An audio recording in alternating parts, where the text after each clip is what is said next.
Catatan saya bahwa ibu kota negara itu nanti membutuhkan listrik berarti. Listrik itu ternyata akan disuplai dari PLTA Sungai Kayan yang ada di Kaltara, yang kemarin beberapa waktu yang lalu sangat dibangga-banggakan Jokowi di pertemuan Glasgow di Inggris, bahwa ini adalah energi baru terbarukan. Tapi yang perlu kita catat adalah siapa yang memegang investasi di tempat itu. Itu yang harus menjadi penting buat kita, bahwa investasi besar di tempat dulu adalah dari China Power. Pertanyaannya, kalau ibu kota itu mau diselesaikan, matikan listriknya seperti katakan Bang Kozinuddin tadi, selesai. China Power, dan ini yang menyampaikan langsung dari KSP Muldoko. Ya, clear. Silahkan di-searching, akan ketemu PLTA Sungai Kayan.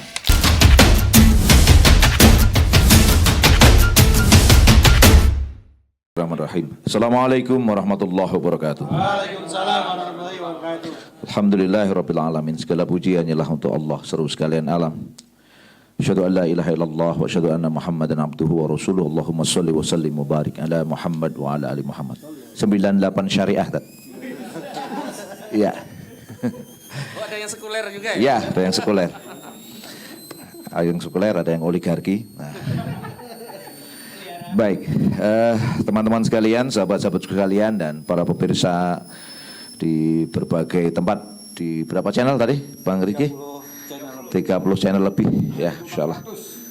Baik, terima kasih, dan saya mengucapkan hormat pada senior-senior yang hadir pada kesempatan kali ini, dan juga rekan-rekan sekalian. Aman-aman suara? Oke, baik. Saya akan memberikan tambahan sedikit beberapa poin sebelum saya masuk ke konteks oligarki. Yang pertama, catatan saya bahwa ibu kota negara itu nanti membutuhkan listrik berarti. Listrik itu ternyata akan disuplai dari PLTA Sungai Kayan yang ada di Kaltara, yang kemarin beberapa waktu yang lalu sangat dibangga-banggakan Jokowi di pertemuan Glasgow di Inggris, bahwa ini adalah energi baru terbarukan. Tapi yang perlu kita catat adalah siapa yang memegang investasi di tempat itu. Itu yang harus menjadi penting buat kita, bahwa investasi besar di tempat dulu adalah dari China Power. Pertanyaannya, kalau ibu kota itu mau diselesaikan, matikan listriknya seperti katakan Bang Kozinuddin tadi, selesai. China Power, dan ini yang menyampaikan langsung dari KSP Muldoko. Ya, clear. Silahkan di-searching, akan ketemu PLTA Sungai Kayan. Terus PLTA itu kerjasama dengan KPAU. PLTA Sungai Kayan. Baik, kemudian untuk memberikan info lagi, pertama, tahun 2019 Jokowi menyampaikan satu pidato penting kenegaraan. Dan kata-kata yang saya catat penting di situ adalah, dengan ini saya mohon izin untuk memindahkan ibu kota negara kita ke Pulau Kalimantan. Tidak saya izinkan. Ya. Aneh yang saya katakan,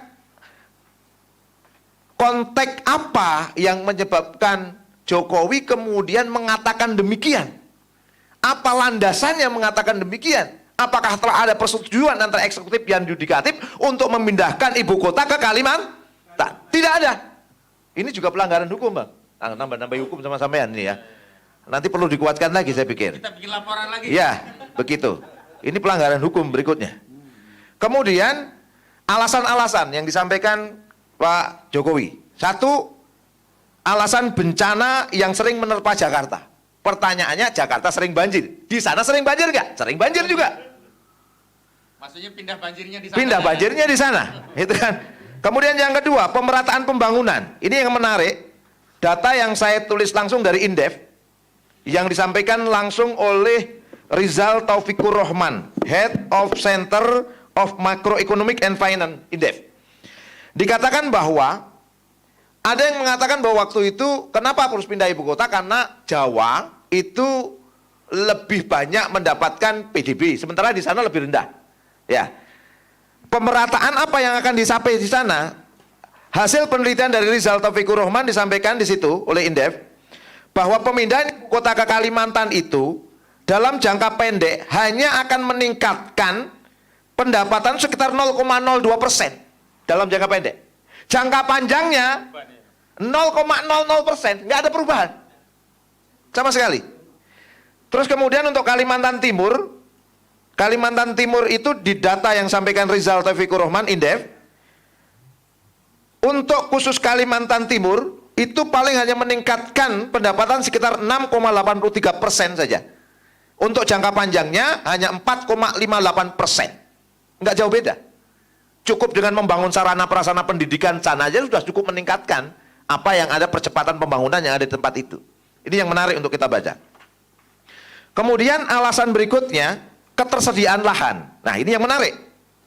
Kalau kita membaca ketersediaan lahan, Pak Jokowi menyampaikan bahwa pada waktu itu ada lahan 180.000 hektar katanya. Dan itu hak guna usaha. Pertanyaannya, siapa pemilik konsesi dari 180.000 hektar itu? Tadi sudah diungkap oleh Bung Ishak. Ya. Sukanto Tanoto, Hasim Joyhadikusumo. IT Kartika Utama sama yang kedua adalah PT yang dimiliki Sukanto Tanoto. Nah, ini clear kalau kita lihat. Yang menarik lagi, tahun 2019 itu meminta lahan sekitar 180 hektar, 180.000 hektar. Ternyata 2020 meningkat 256.142 hektar. Perluasan. Ternyata perluasan itu menambah beberapa perusahaan tambahan. Salah satu perusahaan yang terusana adalah PT Perkebunan Kaltim Utama 1 di utara Kecamatan Muara Jawa, kemudian PT Kutai Energi. Ya, yang ini adalah anak perusahaan dari PT Toba Sejahtera Group. Oh, biar dapat proyek PT Toba. Ya. Ini yang cukup menarik untuk kita baca. Tahun 2020 nambah luas lahan untuk menambah ini.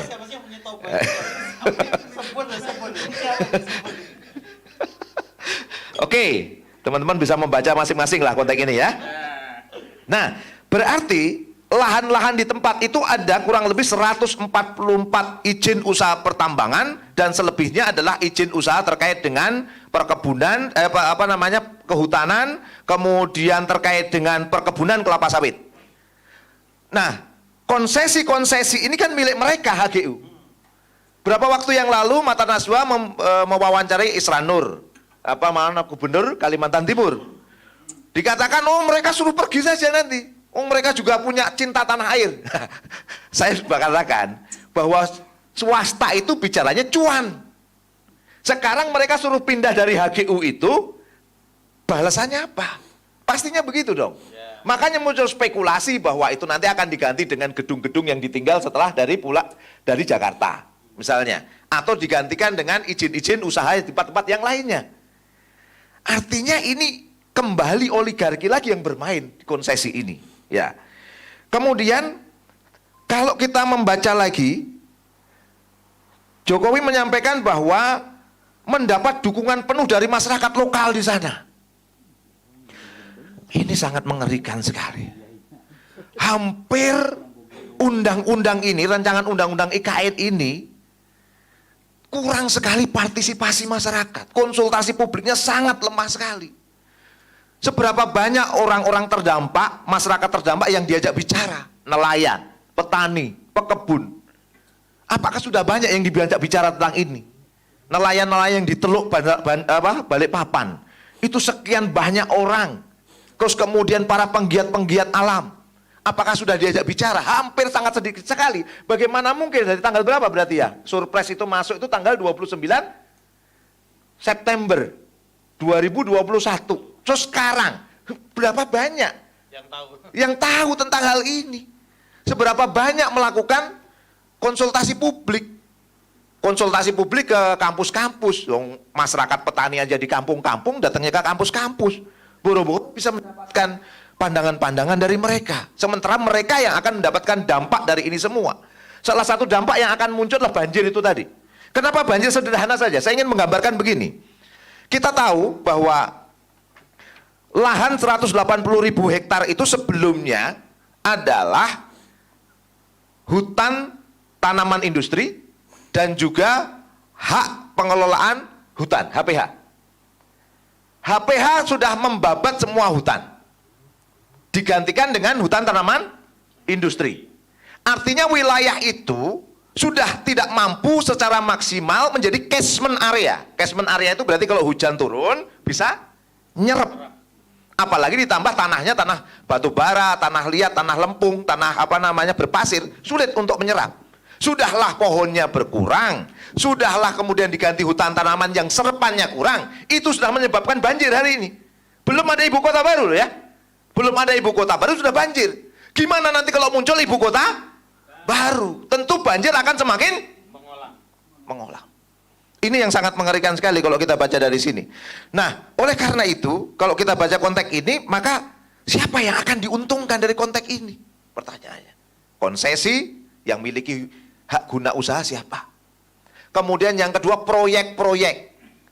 Mulai dari tadi proyek untuk pengadaan air, nanti proyek untuk pembangunannya, proyek-proyek yang lainnya, termasuk juga nanti siapa yang akan dapat untung pelabuhan dari lalu lalang. Satu pintu saja.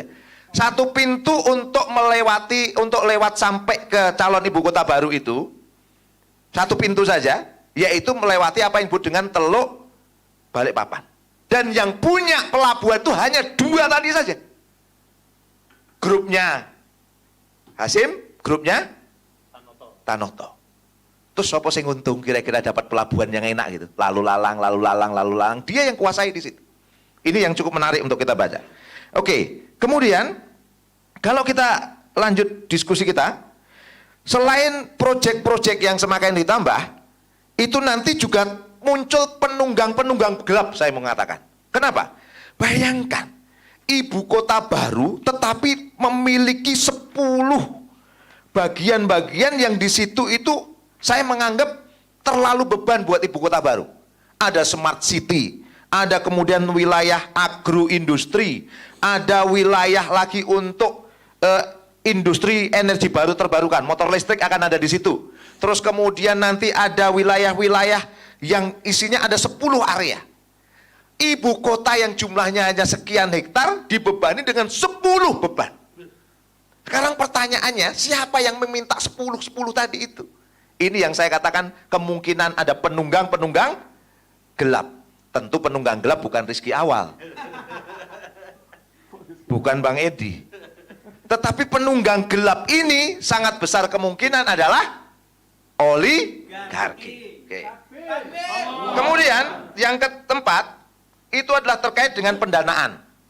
Pendanaan tadi sudah disampaikan APBN paling hanya sekitar 89 triliun. Sementara kebutuhannya 466, kemungkinan akan meningkat 3 kali lipat.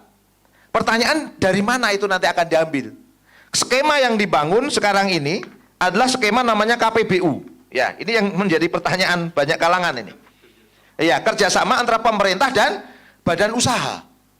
Ini seperti konsep public private partnership. Bagaimana kepentingan-kepentingan publik diserahkan kepada swasta. Pertanyaannya, ini nanti akan membebani APBN atau tidak? Ujungnya ya tetap harus yang bayar APBN. Ini yang menjadi pertanyaan. Apalagi kalau nanti sistemnya sewa di tempat itu.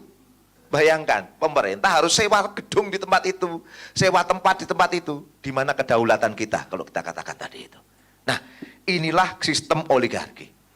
Pertanyaan kita, oligarki ini muncul dari konsep apa sebenarnya? Oligarki ini muncul dari konsep apa? Ini harus catat secara khusus. Oligarki itu muncul dari sebuah konsep yang bernama kapitalisme. Kapitalisme inilah yang sekarang sedang menggerogoti negeri ini dan seluruh dunia. Dan pola-pola kapitalisme ini sedang dilakukan juga di negeri ini. Jadi kalau negeri ini dikatakan negeri Pancasila, menurut saya tidak tepat. Negeri kapitalis menurut saya. Negeri ini negeri kapitalis yang akhirnya melahirkan oligark. Para kapitalis yang mengendalikan hukum, yang mengendalikan ekonomi, yang mengendalikan ibu kota. Itu persoalan. Nah, sistem ini rusak, saudara-saudara. Lahir dari sekularisme, pemisahan agama dari kehidupan. Kenapa hari ini ada moderasi beragama misalnya? itu sebenarnya untuk menutup-nutupi penjajahan kapitalisme oligark.